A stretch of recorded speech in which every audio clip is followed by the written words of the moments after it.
계시록 21장 1절에서 8절에 있는 말씀까지 함께 합독하겠습니다. 또 내가 새 하늘과 새 땅을 보니 처음 하늘과 처음 땅이 없어졌고 바다도 다시 있지 않더라. 또 내가 보매 거룩한 성 새 예루살렘이 하나님께로부터 하늘에서 내려오니 그 준비한 것이 신부가 남편을 위하여 단장한 것 같더라.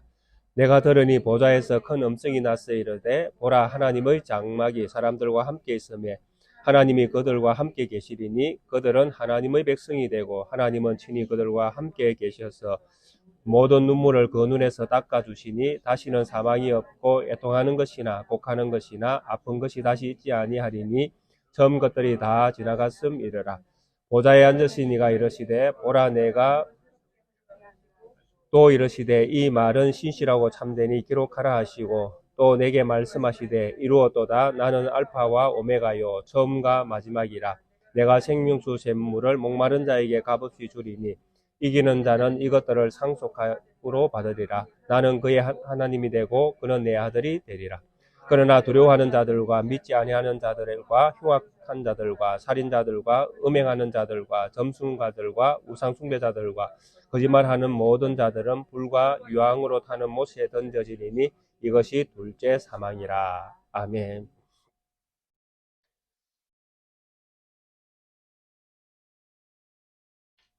육체를 가지고 있는 우리의 한계는 언제나 시간의 흐름을 이렇게 많이 쫓아가게 되어집니다. 그리고 또 성경에 있는 이런 말씀들도 보면 뭔가 차례가 있다 보니 순서가 있지 않습니까? 지난 주간에 우리가 20장을 살펴보았으니까 이제 21장이 이제 우리에게 주어집니다. 그래서 이게 이제 순서, 이제 이게 그 시작부터 끝을 향해서 나아가는 이 과정들이 있게 되어집니다. 그래서 이 과정들 때문에 때로는 우리가 어떤 말씀을 바라볼 때에 미리 이럴 거다라고 예측을 하고 정해버리는 이런 어떤 오류도 범할 수 있다라는 것입니다. 예를 들면 이제 20장과 21장을 이제 잠시 예를 들어보면요. 20장에서 우리가 살펴본 내용이 무엇이었습니까? 예수 그리스도의 초림으로부터 시작되어진 새로운 시대, 그리고 이 초림에서 그 다음에 천년 왕국이 초림에서부터 시작이 되어지고 천년 왕국의 끝에 재림이 있게 되어지는데 이 재림 직전에 대심판이 일어나고, 그래서 이런 어떤 심판이 이제 일어나면서 예수님의 재림이 되어지니까 재림이 이제 되었다라는 것이죠. 예수님께서 이제 다시 오셨다라는 것입니다. 그럼 다시 오셨기 때문에 21장은 예수님께서 재림한 다음에 어떤 사건이 기록되어져 있을 거다. 이렇게 우리가 예측, 뭐 이렇게 할 수가 있다라는 것입니다.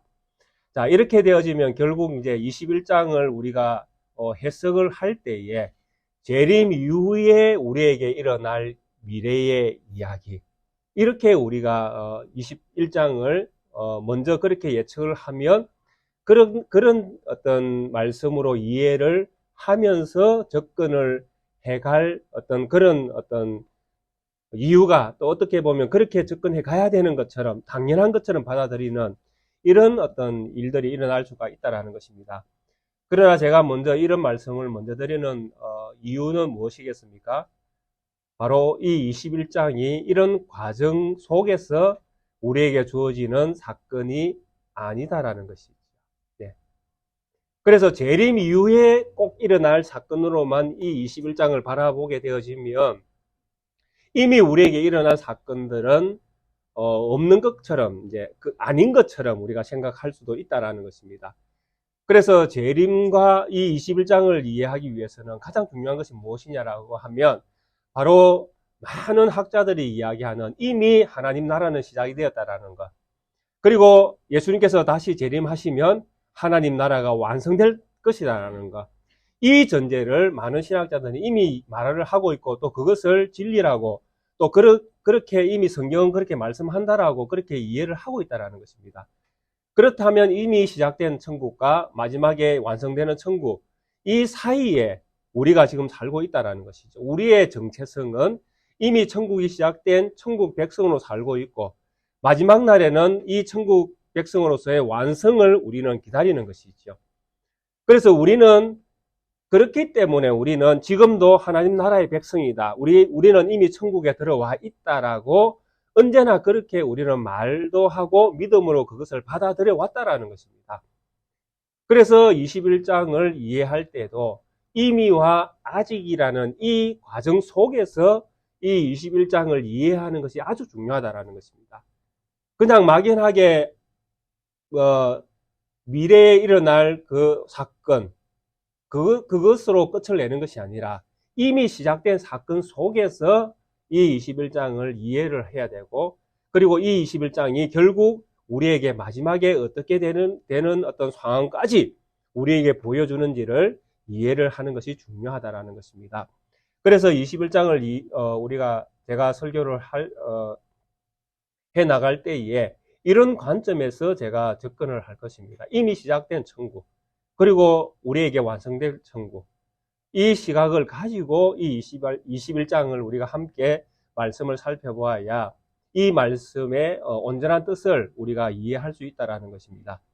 그래서 시간적인 어떤 이런 사건으로 이미 20장에서 우리가 보았던 것처럼 초림이 있었고, 그 다음에 초림과 함께 천년왕국이 시작되었고, 이 천년왕국이 끝에 예수님께서 다시 재림을 해서 온 세상을 심판하고 재림의 어떤 역사의 어떤 끝을 마무리 짓고, 그리고 나면 하늘나라가 완성되어지는 이런 21장이 하늘나라 완성되어지는 그림을 보여줄 것이다. 이렇게 예측하는 것이 아니다라는 것입니다. 그래서 시간의 흐름을 가지고 성경을 접근을 하면 이미와 아직 사이에 있는 우리에게는 언제나 갑자기 이미는 없어져 버리고 아직 남아있는 이것이 성경에 기록되어져 있는 말씀처럼 이해하게도 되어진다라는 것입니다. 그렇게 이해하게 되어지면 우리는 여전히 불완전한 어떤 하나님의 백성으로 살아가고 있는 이런 어떤 형태밖에 되지 않는 것이죠. 왜냐하면 이미 시작된 것이 허물어지니까요. 그래서 이것을 가지고 우리가 성경으로 들어와야 시작된 천국 안에서 우리가 말씀을 바라보아야 그 말씀의 진위가 무엇인지를 바르게 이해할 수 있다는 것입니다. 자, 이런 측면에서 21장을 접근해 보도록 하겠습니다. 21장 1절입니다. 또 내가 새 하늘과 새 땅을 보니 처음 하늘과 처음 땅이 없어졌고 바다도 다시 있지 않더라 라고 성경이 기록을 하고 있습니다. 새 하늘과 새 땅, 그리고 이것은 처음 땅과 처음 하늘이 없어졌다라고 그렇게 이야기합니다. 말씀을 그렇게 말씀을 하고 있고, 바다도 다시, 하늘과 땅이 없으니까 바다도 있을 이유가 없습니다. 그렇죠. 그러니까 이것들은 하늘과 땅, 바다, 첫 창조의 세계가 다 없어졌다라는 이야기입니다. 왜 없어질 수밖에 없습니까? 새로운 하늘과 새로운 땅이 생겼기 때문에 그렇습니다. 이유는 새로운 하늘과 새로운 땅이 생겼기 때문에 옛 땅과 옛 하늘과 옛 바다는 없어지는 것이 당연하다라는 이야기입니다. 자, 이렇게 이 말씀이 기록되어져 있으니까 오해를 할 수밖에 없습니다. 새 하늘과 새 땅, 신천지죠. 그죠? 신지잖아요. 새 하늘과 새 땅. 진짜 신천지는 우리가 신천지잖아요. 진짜 신천지는. 새 하늘과 새 땅. 이 새 하늘과 새 땅이 이미 시작이 되어졌으니까, 아니 성경에 기록된 대로 새 하늘과 새 땅이 와 있으니까 옛 땅과 옛 하늘과 옛 바다는 그대로 사라지는 것이 맞다. 이미 없어졌다. 이게 이미 없어진 걸 이야기하죠. 없어졌고 바다도 다시 있지 않더라. 이렇게 아직 아예 결론을 내버립니다. 끝이 난 것처럼 이야기합니다. 이렇게 성경이 우리에게 말씀을 하고 있으니까 우리에게는 오해가 생길 수밖에 없습니다. 아, 이제 진짜 하나님의 재림으로 인해서 이제 진짜 어떤 세계가 우리가 들어가서 영원히 살게 되는 하나님 나라의 어떤 천국이 우리에게 왔구나. 이것은 재림이 이제 된 그 상황이구나. 이렇게 이해할 수 있다는 것입니다. 그래서 이런 본문들을 이해를 자칫 잘못하면 먼 미래에 일어날 사건으로만 바라볼 수 있는 이런 어떤 일들이 생기게 되어지는 것입니다. 그러나 이미 제가 여러 번 설교에서도 언급을 했습니다. 초림 때에, 예수님의 초림 때에 이미 이런 사건들은 일어난 것처럼 성경은 우리에게 묘사를 해주고 있었다라는 것입니다. 이게 먼 미래에만 일어나는 것이 아니라 예수님의 초림과 함께 이런 일들은 이미 시작되어진 것처럼 성경은 우리에게 말씀을 이미 하고 있었다라는 것입니다. 그리고 여기서 말하는 그 바다 같은 경우에도 그렇습니다. 우리가 요한계시록을 1장부터 쭉 지금 20장까지는 다 살펴보았지 않습니까? 이 20장까지 나오는데 바다가 얼마나 많이 등장하신지 혹시 기억이 나십니까? 예, 수도 없이 바다가 등장을 했습니다. 근데 이 바다의 실체가 뭐냐 하니까 바로 죽음을 가르쳐주는 이런 죽음의 세상을 보여주는 이런 단면들을 바다가 다 가지고 있었습니다. 거짓 선지자, 거짓 짐승이 올라오는 그 장소가 어디였습니까? 바다에서 올라왔잖아요. 그러니까 이 바다는 죽음과 사망, 권세를 가진 자들이 활동하는 영역이었다라는 것입니다. 이 바다의 3분의 1이 심판을 당하고, 그 다음에 또 3분의 1 심판을 당하고, 왜 가만히 있는 바다를 하나님께서 자꾸 심판을 하시고 했습니까? 이 바다의 이 이미지가 죄악된 세상의 이미지를 보여주고 있었다라는 것입니다. 우리가 이 바다에 대한 이미지는 갑자기 요한계시록에서 등장하는 것은 아닙니다. 왜냐하니까 우리는 이제 요한계시록을 제가 처음부터 설명을 하면서 바다의 어떤 이런 모습들을 보여줬기 때문에 설교에 많이 담았기 때문에 요한계시록 안에서만 사실은 이렇게 우리가 좀 설교를 많이 진행을 했지 않습니까? 그러나 성경 전체로 보아도 이 바다라는 것은 결코 좋은 이미지로 사용되지 않았다라는 것입니다. 바다가 물로 이루어진 장소지 않습니까? 제일 성경에서 가장 먼저 물이 등장하는 데가 어디입니까? 기억나시지요? 예, 노아 홍수가 심판의 행위를 보여주는 장면들이잖아요. 그러니까 이 물 자체가 하나님의 심판의 대상처럼 늘 성경은 등장을 했다라는 것입니다. 이스라엘 백성이 출애굽해서 가장 먼저 무엇을 만납니까? 예, 홍해 바다를 만납니다. 이 바다는 이스라엘에게는 어떤 형태로 바다가 지금 존재하고 있어서 홍해 바다가 이스라엘에게는 어떤 존재처럼 보여지고 있었습니까? 죽음이죠. 그죠? 이스라엘이 홍해를 만난 것은 그들에게는 죽음이 앞에 이렇게 가로막고 있는 거예요. 한마디로 이야기하면. 못 지나가잖아요. 예수님께서 제자들을 만나셔서 예수님께서 하나님이신 것을 드러내실 때에 어디를 걸으시는지 아시죠? 예, 바다 위를 걸으시잖아요. 이 바다 위를 왜 걷습니까? 가만히. 땅을 걸으시던 예수님께 왜 바다를 걷겠습니까? 이유가 무엇이겠습니까? 예, 예수님이 하나님이신 것을 바다를 정복해서 새로운 것을 만들어내시는 참 하나님이신 것을 보여주시잖아요. 그러니까 이런 모든 이미지들은 바다, 물, 이 이미지들은 언제나 성경에서 좋은 이미지로 사용되지 않았다라는 것이죠. 많은 부분에서. 물론 성령을 이야기할 때도 물로 하는데 이건 또 다른 측면이 있습니다만은 죄악 아래에서 표현되어지는 이런 그 물 개념은 철저하게 죽음과 또 세상의 어떤 이 요한계시록 안에서도 이 바다는 그 탐욕을 보여주는 이스라엘의 모든 어떤 그 탐욕의 권원지가 바다로 이렇게 묘사가 되지 않아요. 그래서 이 바다는 철저하게 세상, 또 타락된 세상, 또 죽음, 이런 것과 연결되어 있었다라는 것입니다. 그러니까 새 하늘과 새 땅, 그리고 바다가 이런 이미지를 가지고 있는 이 바다가 없어졌다라는 이야기는 진짜 이제 완전히 새 하늘, 새 땅, 또 진짜 새로운 세계가 생긴 것입니다. 누구에게? 믿는 자에게 이제 새로운 세계가 생기는 거잖아요. 그런데 여기에서 우리가 엄청나게 중요한 것을 하나 성경이 우리에게 가르쳐 줍니다. 그게 무엇이냐라고 하니 바로 이 지구는 어떻게 될 것인가 하는 이것이 여기에서 엄청난 힌트가 하나 등장을 합니다. 우리 성도님들은 예수님께서 재림하면 우리가 살고 있는 이 지구가 어떻게 될 거라고 상상을 하십니까? 이 지구는 어떻게 될까요? 이 지구가 어떻게 될 것이라는 이 미래적인 이 지구의 종말, 예수님께서 재림하게 되어지면 지구는 어떻게 달라질 거다라는 것을 알려주는 힌트가 바로 21장 1절에 등장을 합니다.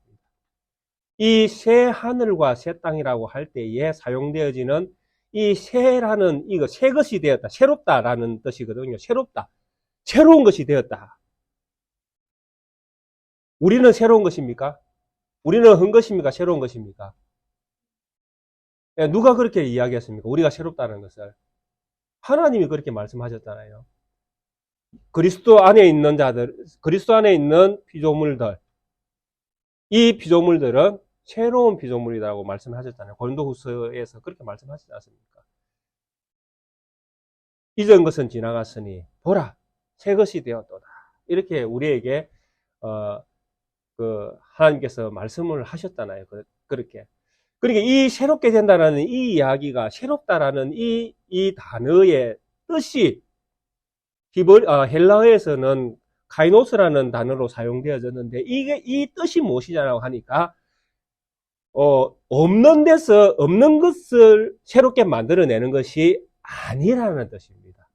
이 내용이 헬라어에 사용되어진 이 단어가 어떤 의미로 사용되는가 하면 있는 것을 어떻게 하는 것입니까? 새롭게 만들어내는 것입니다. 즉, 이 지구는 없어집니까? 안 없어집니까? 안 없어집니다. 예. 안 없어지는데 어떻게 됩니까? 새롭게 탈바꿈하는 것이죠. 근데 이런 어떤 새롭게 탈바꿈하는 이것은 우리가 예상을 못 합니다. 어떻게 될지를 예상을 못 하죠. 하나님께서 어떻게 탈바꿈 시키실지는 우리가 알 수는 없잖아요. 그런데 하나님은 그런 방식으로 일을 하실 것을 이 새라는 단어에서 우리가 조금 힌트를 얻을 수가 있다는 것입니다. 그래서 아마 아담과 하와를 만드실 때에 처음 창조했을 때에 하나님께서 계획을 세웠던 그들이 죄를 짓지 않고 하나님의 어떤 그 사역을 잘 감당했을 때에 영생하도록 이렇게 만물이 새롭게 이렇게 되어지는 이런 과정으로 갔을 어떤 결과를 우리가 아마 보게 되지는 않을까라는 생각을 해봅니다. 그래서 이 지구가 무엇이 제거되어진 죄가 완전히 제거되어진 상태로 완전히 새롭게 되는 것이죠. 우리가 새롭게 되는 것처럼 이 만물도 새롭게 되는 것입니다. 그러나 이 새롭게 되는 이것은 우리가 상상할 수 없는 어떤 형태로 새롭게 되어질 것입니다. 왜? 그때에는 이 물질적인 세계가 아닐 것이기 때문에 그렇습니다. 지구는 지구인데 물질적인 지구로 우리는 상상을 할 수는 없습니다. 왜냐하니까 시공간을 초월하는 형태로 바뀌어야 되니까요. 그러니까 상상이 안 된다는 이야기입니다. 어떻게 바꿔내실지를. 물질 세계 같으면 우리가 촉감을 느낄 수도 있고 이렇게 만질 수도 있고 그죠? 여러 가지 이런 것들을 통해서 실제로 있는 거니까. 그래서 이런 것들을 접촉을 통해서 이런 물질적인 세계다라고 이해가 되어지지만은 새로운 신선신지는 물질적인 세계는 아닐 것이 분명하거든요. 예수님께서 시공간을 초월해서 다니시는 것처럼 어떤 장애물이 있어서는 안 되는 세상이 돼야 되거든요. 그래서 이게 상상이 안 되는 거예요. 저도. 예. 어떻게 만드실지를. 그래서 여기서 말하는 새 하늘과 새 땅은 이런 어떤 형태로 새롭게 되어지는 세상이 열렸다라는 것입니다. 그러니까 당연히 이 지구, 옛 모습을 가졌던 이 지구, 옛 땅과 옛 하늘, 그리고 이 지구를 망쳤던 그 마귀의 어떤 사상들, 그들이 가지고 있는 세계관, 이 모든 것들은 다 사라지는 것이 당연하죠. 그래서 그렇기 때문에 새하늘이 왔기 때문에 옛것은 지나갔다. 옛것은 없어졌다. 이미 과거형으로 이렇게 사용을 해버리는 것입니다. 자, 이런 어떤 형태가 되는 것은 재림 때에만 되는 것이 아니다라는 것입니다. 왜 그렇습니까? 예수님께서 이 땅에 오셨을 때에 이미 이것을 우리에게 전조로 보여주셨기 때문에 그렇습니다. 예수님께서 십자가를 지실 때에 그리고 이런 어떤 세상이 열릴 것에 대한 암시를 성경은 여러 곳에서 숨겨 놓았다라는 것입니다. 특별히 우리가 말씀을 받지 못했던 본문 가운데 이사야서 같은 데 보면 이스라엘이 바벨론 포로로 잡혀갔다가 돌아오는 그 광경을 표현할 때에 전부 다 성경이 뭐라고 표현하는가 하면 새하늘과 새 땅이 열렸다라고 표현을 합니다. 놀랍게도 무엇을 가지고 이스라엘이 바벨론 포로에서 돌아오는 광경을 가지고 표현을 할 때에 새하늘과 새 땅이 열렸다고, 그들에게 새하늘과 새 땅이 주어졌다고 그렇게 표현을 합니다. 성경 두 군데만 한번 보겠습니다. 이사야 65장 17절부터 19절, 그 다음에 이사야 66장 22절에 있는 말씀을 보시면 이게 포로에서 돌아오는 그 광경을 성경에서 기록하고 있는 내용인데 이런 식으로 성경은 기록하고 있습니다. 보라, 내가 새하늘과 새 땅을 창조하나니 이전 것은 기억되었거나 마음에 생각나지 아니할 것이라. 너희는 내가 창조하는 것으로 말미암아 영원히 기뻐하며 즐거워할지니라. 보라, 내가 예루살렘을 즐거운 성으로 창조하며 그 백성을 기쁨으로 삼고 내가 예루살렘을 즐거워하며 나의 백성을 기뻐하리니 우는 소리와 부르짖는 소리와 그 가운데서 다시는 들리지 아니할 것이며. 자, 이 말씀과 요한계시록 1장 21장 1절에 있는 말씀과 뭐가 다릅니까? 다릅니까? 같습니까? 어떻게 보여집니까? 똑같죠? 똑같잖아요. 근데 이 내용이 뭐라고요? 이스라엘이 바벨론 포로에서 돌아오는 광경을 이렇게 성경은 기록을 하고 있다는 말씀입니다. 66장 22절요. 내가 지을 새 하늘과 새 땅이 내 앞에 항상 있을 것 같이 너희 자손과 너희 이름이 항상 있으리라. 여호와의 말이니라. 누가 이런 말씀을 하셨다고요? 여호와께서 내가 지을 새 하늘과 새 땅이 내 앞에 항상 있는 것 같이 너희 자손과 너희 이름이 항상 있으리라. 이스라엘 백성이 포로에서 돌아왔습니다. 항상 하나님과 함께 있고 그 백성이 영원히 살 것을 성경이 기록을 하고 있습니다. 이게 무슨 내용이라고요? 바벨론 포로에서 돌아오는 사건을 이렇게 기록하고 있습니다. 이게 신천지가 이루어진 거 아닌가요? 이게 우리에게도 이 사건은 과거의 사건입니다. 맞습니까? 맞잖아요. 이스라엘 바벨론 포로에서 돌아온 게 언제입니까? BC 4세기 뭐 이때 아닙니까? 우리에게도 이 이야기는 과거의 일입니다. 근데 요한계시록 21장에 있는 이게 미래의 이야기겠습니까? 아니죠. 이것도 이미 과거의 일인 거예요. 이미 시작됐다는 이야기입니다. 하나님의 새하늘, 새 땅은 바벨론에서 이스라엘이 포로에서 돌아온 것이 과거에 이미 시작된 것처럼 우리에게도 새하늘과 새 땅은 이미 과거에 시작이 된 거예요. 그래서 예수님의 초림을 가리켜서 이 일을 진짜 시작해내는 초림이다라고 그렇게 성경은 말씀을 하고 있습니다. 그래서 예수님께서 십자가를 지실 때에 가장 먼저 무엇이 기능을 잃어버립니까? 해가 그 기능을 잃어버립니다. 온 세상이 해가 그 기능을 잃어버리니까 온 세상이 어떻게 바뀌어집니까? 캄캄해집니다. 해가 없으니까요. 해가 빛을 잃어버리니까. 그리고 또 놀라운 광경이 또 있었지 않습니까? 죽었던 성도들이 무덤에서 벌떡 일어나는 사건이 있었잖아요. 그리고 예수님이 부활할 때에 그들도 일어나서 예루살렘에서 보여지고 수많은 죽었던 성도들이 일어나는 부활의 영광을 그 당시에 예수님의 어떤 그 부활 때에, 죽음과 부활 때에 있었던 그 무리들이 그 광경들을 다 보았지 않습니까? 우리가 영원히 사는 이런 것들을 이미 예수님이 초림 때, 십자가를 지실 때에 이미 경험이 되어졌던 사람들이 있었잖아요.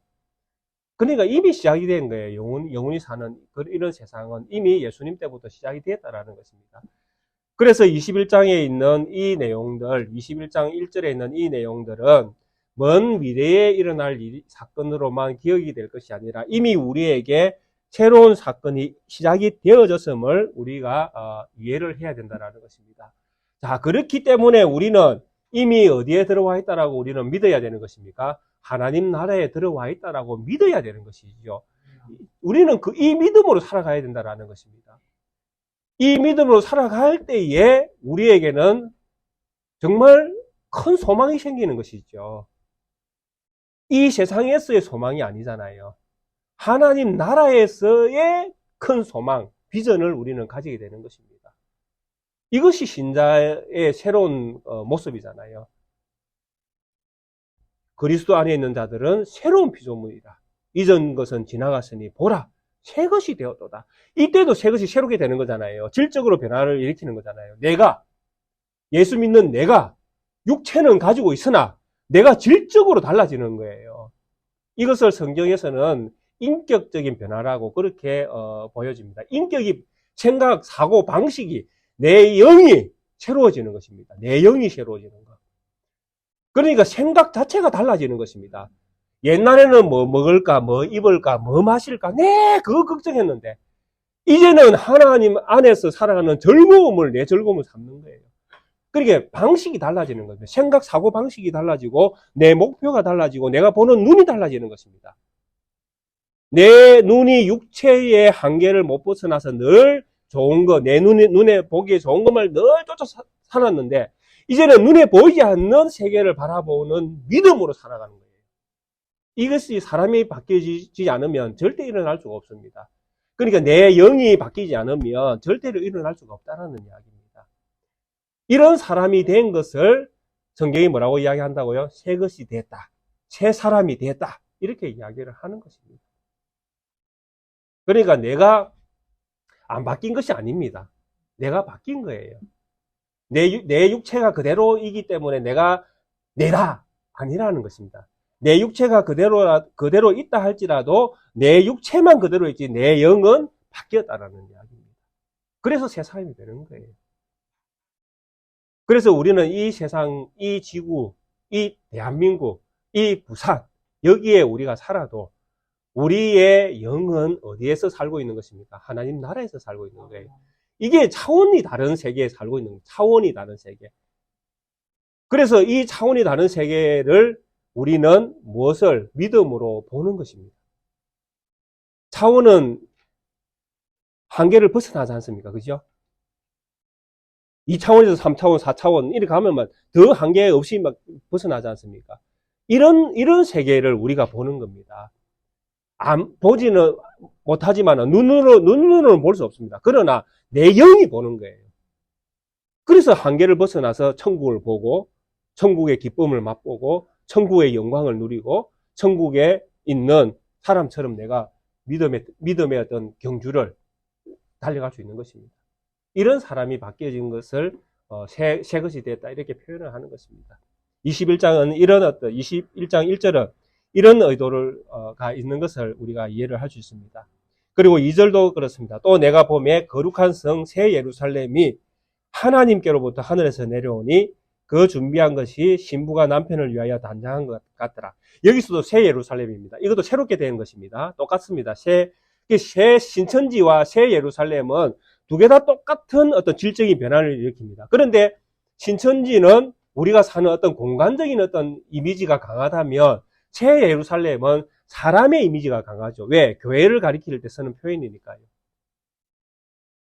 그래서 우리가 새롭게 된 것을 이야기합니다. 근데 이 2절이 가지고 있는 이미지가 뭐냐라고 하면 바로 결혼 예식입니다. 그렇잖아요.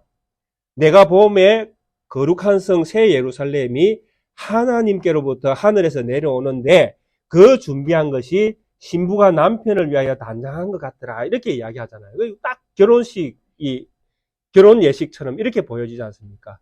근데 여기에 특징이 몇 가지 있습니다. 그게 무엇이냐라고 하니까, 신부가 어디에서 내려오는가라는 이 장소의 어떤 그 이동이 있거든요. 신부가 내려오는, 원래 어디서부터 출발합니까, 신부가? 제 예루살렘이 하나님께로부터 하늘에서 어디로 내려옵니까? 뭐 내려오는 그 장소는 없지만 내려옵니다. 그죠? 하늘에서부터 내려오는데 누구를 위해서? 남편을 위해서 준비한 신부가 내려온다라. 근데 이 준비한 신부와 새 예루살렘은 똑같은 거죠. 그죠? 맞죠? 새 예루살렘이 신부인 거예요. 근데 이 신부가 어디에서부터 내려옵니까?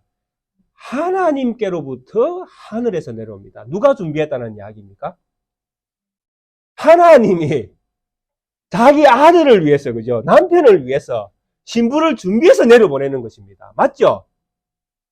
맞습니까? 아닙니까? 예. 여기에서 우리가 오해를 하나 풀고 가야 됩니다. 그 오해가 무엇이냐라고 하니까 바로 우리가 가지는 믿음입니다. 우리 성도님들은 어떤 그 고백을 하는지 참 궁금하기도 하고요. 우리가 하나님을 믿습니다. 우리가 예수 그리스도를 믿습니다. 맞습니까? 내가 믿습니까? 하나님이 믿음을 줬습니까? 예, 이게 엄청나게 성경이 가지고 있는 그 진리 가운데에 우리가 오해하지 말아야 될 것 중에 한 가지가 이 부분이거든요. 내가 하나님을 믿는 것처럼 우리가 착각할 때가 많이 있다라는 것입니다. 내가 하나님을 믿는다. 그러면 꼭 내가 뭔가 좀 잘하는 것 같은 느낌이 들잖아요. 내가 믿으니까요. 근데 성경은 거꾸로 이야기하거든요. 하나님이 나에게 믿음을 주셨다. 이렇게 성경은 표현을 한다는 것입니다. 그러니까 나에게 잘한 게 있습니까? 없습니까? 잘한 게 없죠. 그래서 성경은 이 믿음을 가리켜서 뭐라고 표현을 하고 있습니까? 하나님께서 주신 선물이다. 이렇게 표현을 하는 것입니다. 그래서 참 이게 이 2절이 우리에게 엄청난 그 메시지를 주고 있습니다. 그러니까 결국 하나님이 신부를 준비해서 누구에게로 보내는 것입니까? 남편에게로 보내는데 사실 이 남편은 누굽니까? 예수 그리스도잖아요. 그죠? 그게 예수님을 위해서 누가 준비되어 있는 것입니까? 교회가 준비되어 있는 것입니다. 근데 실제로 우리가 성경을 읽어보면 이 신부를 준비시키는 분은 하나님이시지만은 실제로 이 신부가 신부로서 준비되기 위해서는 누구의 철저한 희생이 따라갑니까? 남편의 희생이 철저히 따라가거든요. 예수님의 희생 없이는 신부가 진짜 세상에 등장할 수가 없잖아요. 그래서 이 모든 계획들을 누가 세웠다라는 이야기입니까? 하나님 아버지가 세웠다라는 이야기입니다. 하나님 아버지가 계획을 다 세우고 예수님은 그 계획 안에서 예수님의 사역을 감당하셨고 그리고 신부가 준비되었다라는 이런 이야기죠. 이런 이미지를 성경이 우리에게 보여줄까요? 안 보여줄까요? 예, 보여줍니다. 하나님이 신랑을 위해서 신부를 준비하는 가장 첫 번째 이미지가 어디에 등장합니까? 어디에 등장하죠? 예? 예, 창세기에 등장하지 않습니까? 아담을 잠들게 해서 아담의 옆구리에서 갈비뼈를 치해서 신부를 만들어내잖아요. 누가 그 일을 하셨습니까? 하나님이 하셨잖아요. 하나님이 남편을 위해서 아내를 준비하는 이미지는 사실 창세 때부터 시작이 된 이미지입니다. 우리가 그런 이미지를 상상을 안 해서 그렇지. 우리가 예수님의 어디에서 나왔는 줄 아십니까? 우리가 예수님 어디에서 나왔죠? 옆구리에서 나온 거 아십니까? 모르시죠? 잘. 예. 이 이미지가 성경에 딱 한 군데 등장합니다. 요한복음에 등장하죠. 예수님이 죽었는지 안 죽었는지 뭘로 확인합니까? 예, 창으로 확인을 합니다. 어디에 찔러가? 옆구리를 찔러가죠. 그 옆구리 찌르니까 뭐가 나옵니까? 피와 물이 다 쏟아집니다. 우리는 예수 그리스도의 피, 흘림, 물 흘려내 새롭게 하는 거기에서 우리가 창조가 되는 거예요. 새로운 창조가 되는 거예요. 신부는 그렇게 탄생이 되는 것입니다.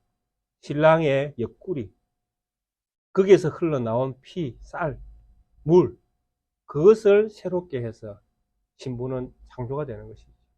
이 이미지를 누가? 하나님이 만들어내시는 것입니다. 하나님이 신부를 만들어서 천국에서부터 쫙 내놓는 그 예루살렘 성을 보니까 결국 하나님이 만들어내는 그 작품으로 쫙 보여지는 것입니다.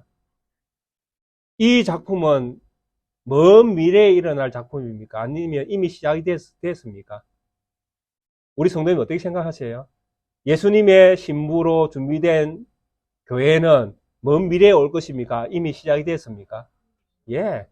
그래서 이런 이미지들을 우리는 끊임없이 기억을 해야 된다는 것입니다. 아, 이것은 먼 미래에만 일어나는 사건, 천국에서 내려오니까, 위에서 내려오니까, 미래에 우리에게 일어날 사건이구나. 그렇게만 이해하면 안 된다는 이야기입니다. 그렇게 이해하면 지금 이미 시작된 천국은 그러면 무엇이 되어집니까?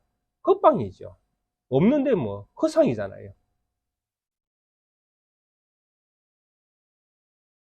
우리가 그 요한복음을 보면 이 사도 요한이 쓴 이 글들에 보면 여러 가지 이 연결되는 부분들이 참 많이 있습니다.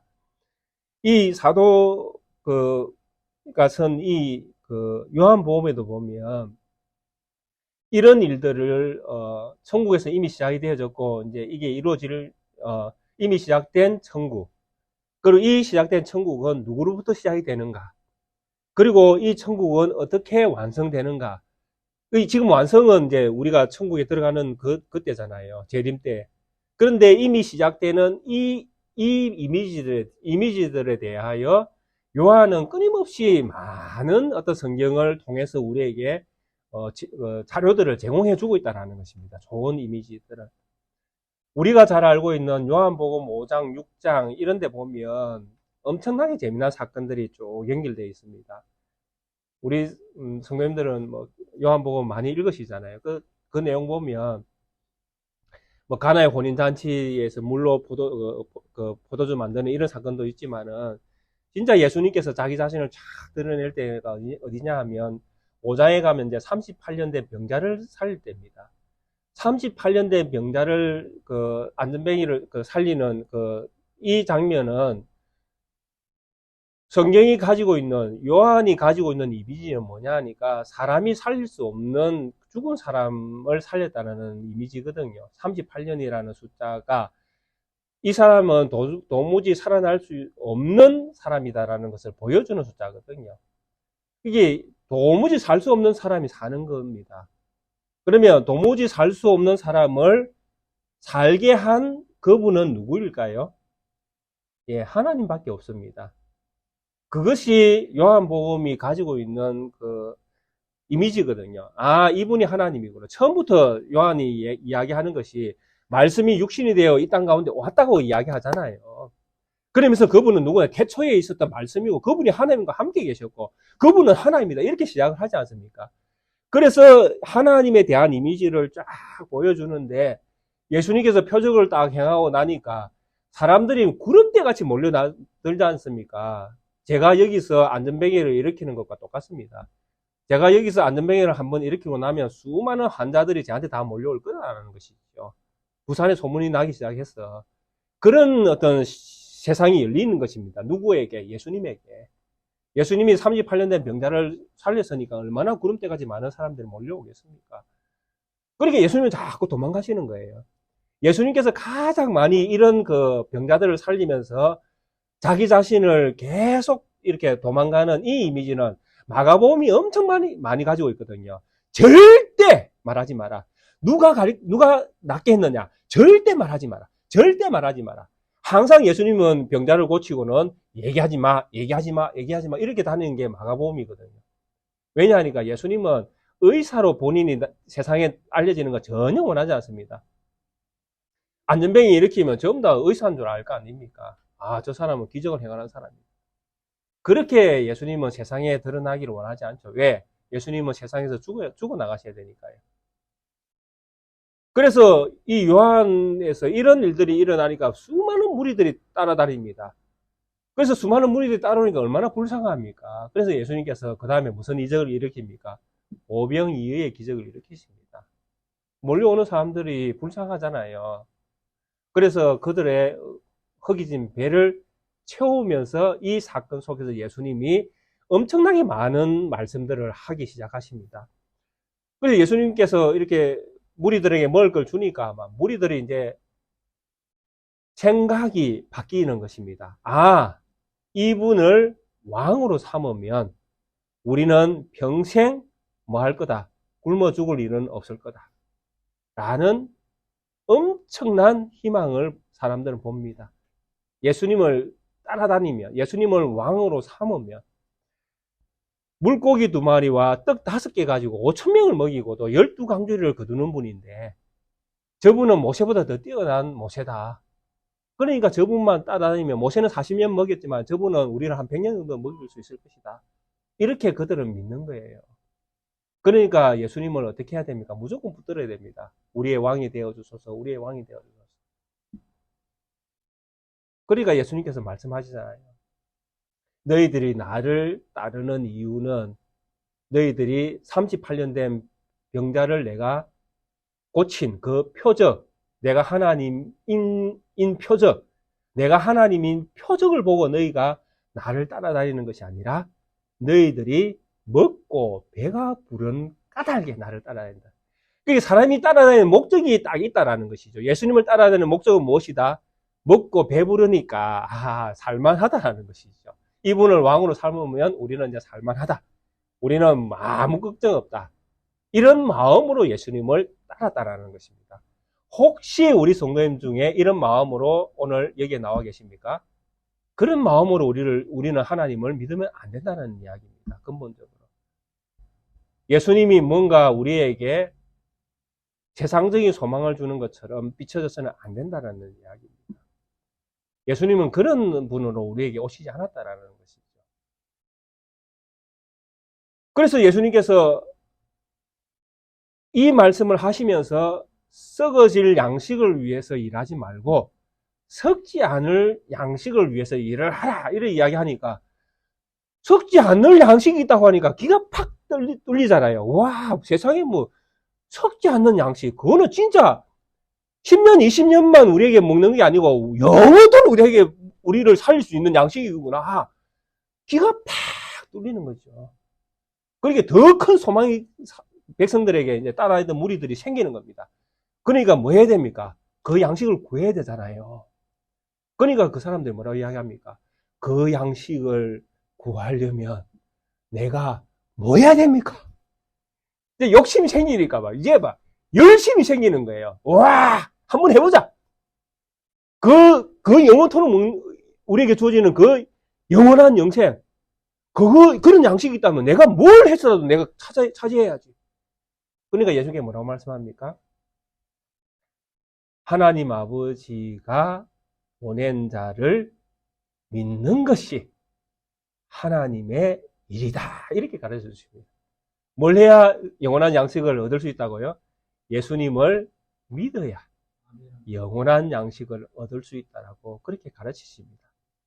그런데 그렇게 가르치는데 또 불구하고 따라다녔던 사람들은 예수님을 믿을 생각이 전혀 없습니다. 왜 그렇습니까? 그들은 예수님에게 썩어질 양식을 얻는 것이 더 좋았거든요. 이때 예수님께서 주셨던 말씀 중에 한 가지가 요한복음에 기록되어져 있는데요. 요한복음 6장 37절, 우리 장로님 준비되시면 한번 요한복음 6장 37절만 좀 떼어주십시오.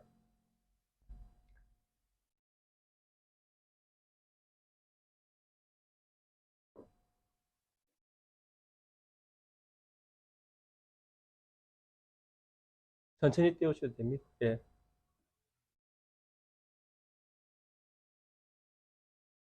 자, 같이 한번 읽어보겠습니다. 아버지께서 내게 주시는 자는 다 내게로 올 것이요 내게로 오는 자는 내가 결코 내쫓지 아니하리라. 아멘. 예수님께로 갈 수 있는 사람은 누가 보내줍니까? 아버지께서 보내줍니다. 맞죠? 아버지께서 내게 주시는 자는 다 내게 올 것이다. 모든 사람들이 예수님을 뭐로? 생명의 구세주를 믿는 것이 아니라 썩어질 양식을 주는 분으로 믿는데 진짜 아버지께서 보내주는 자는 예수님을 믿게 된다는 이야기입니다. 누가 이 믿음을 주십니까? 아버지께서 주십니다. 그 사람들이 누구입니까? 우리 성도님들이십니다. 믿으십니까?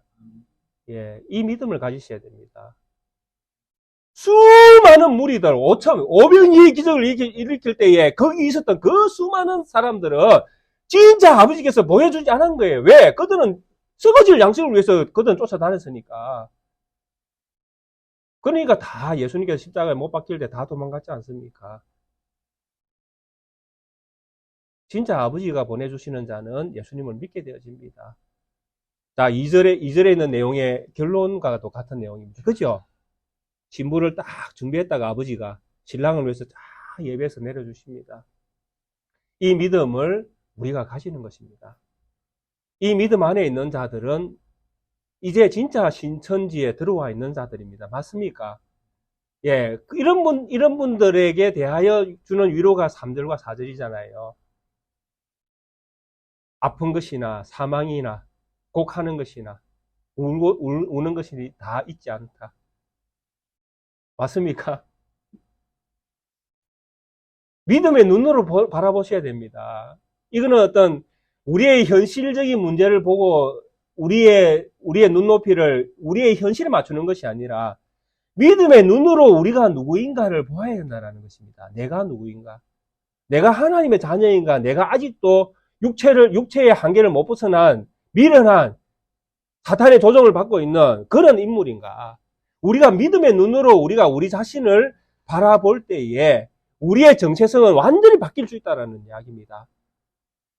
그럴 때 육체의 한계를 가지고 있는 내 이 육체의 이 지저분한 몸을 가지고 있다고 할지라도 사도 바울처럼 예칠 수 있다는 것입니다. 사망야, 네가 소는 것이 도대체 어디 있느냐?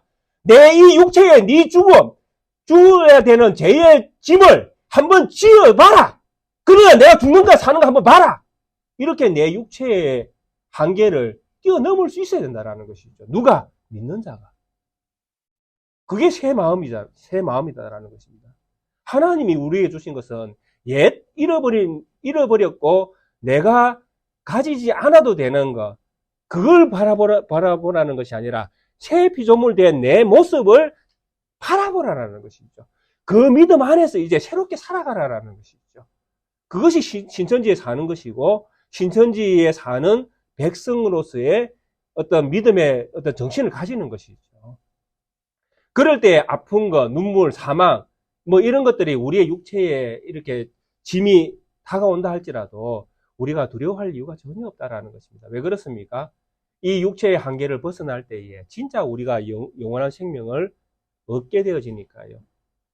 그러니까 사도 바울처럼 빨리 천국에 가고 싶다는 고백도 할 수밖에 없습니다. 끝에 제가 또 설교를 하겠지만은 마지막 요한계시록에서 이야기한 게 무엇입니까? 아멘 주 예수여 어서 오십시오 이렇게 이야기하잖아요. 왜 빨리 와야 됩니까? 육체의 한계를 벗어나야 진짜 생명을 얻게 되어지니까 그런 나를 고대하는 것이 성도의 믿음이다라는 것입니다. 여기에서 이 육체를 가지고 100년, 200년 더 살아볼 거라고 그렇게 아둥바둥 떠는 것이 아니라 이 육체를 벗어나서 천국에 가는 것이 내가 더 좋은 소망이 있는 것을 진짜 믿음으로 받아들일 때에는 그 나라를 진짜 빨리 가고 싶어서 안달나는 그런 성도의 모습으로 바뀔 수 있다는 것이죠. 이런 것들을 21장과 22장을 설교할 때에 이런 믿음의 정신을 우리가 보게 되어진다는 것입니다. 1절과 2절은 이미 우리에게 새로운 하늘과 새로운 땅이 주어졌고 또 우리가 새로운 하늘과 새로운 땅에 이미 살고 있는 하나님의 백성인 것을 우리에게 말씀해 주고 있습니다. 그래서 우리가 이 땅에 이미 들어갔고 발을 디뎠고 또 그런 축복을 하나님이 우리 모두에게 주신 것을 기억하면서 우리에게 주어진 이 세상에서는 조금 여유 있는 믿음의 마음을 가지시면 좋겠습니다. 좀 여유 있게. 조금 부족해도 감사할 줄 알고. 그죠? 조금 넉넉하면 나눌 줄도 알고. 이런 어떤 믿음의 정신. 그리고 약한 자, 또 힘든 자, 이런 사람들을 보면 자비한 마음을 잃어버리지 않는 정신을 가지고. 그래서 정말 하나님 나라를 바라보는 이런 어떤 믿음의 사람처럼 우리가 이 세상에서 살아가면 이미 우리는 천국에서 살고 있는 기쁨을 더 많이 누리게 되어진다는 것입니다. 그래서 성경은 우리에게 그렇게 말씀하지 않습니까? 주는 것이 받는 것보다 복이 있도다. 그래서 우리에게 주어진 많은 것들을 나누게 되어질 때에 그 나눔 속에서 우리는 천국의 기쁨을 맛보게 될 것입니다. 이런 어떤 천국의 기쁨을 우리가 살아있는 날 동안에 많이 누리시는 또 우리 모든 낫게교회 성도님 되시기를 주의 이름으로 축원드리겠습니다. 우리 함께 찬송가 243장 찬양드리도록 하겠습니다.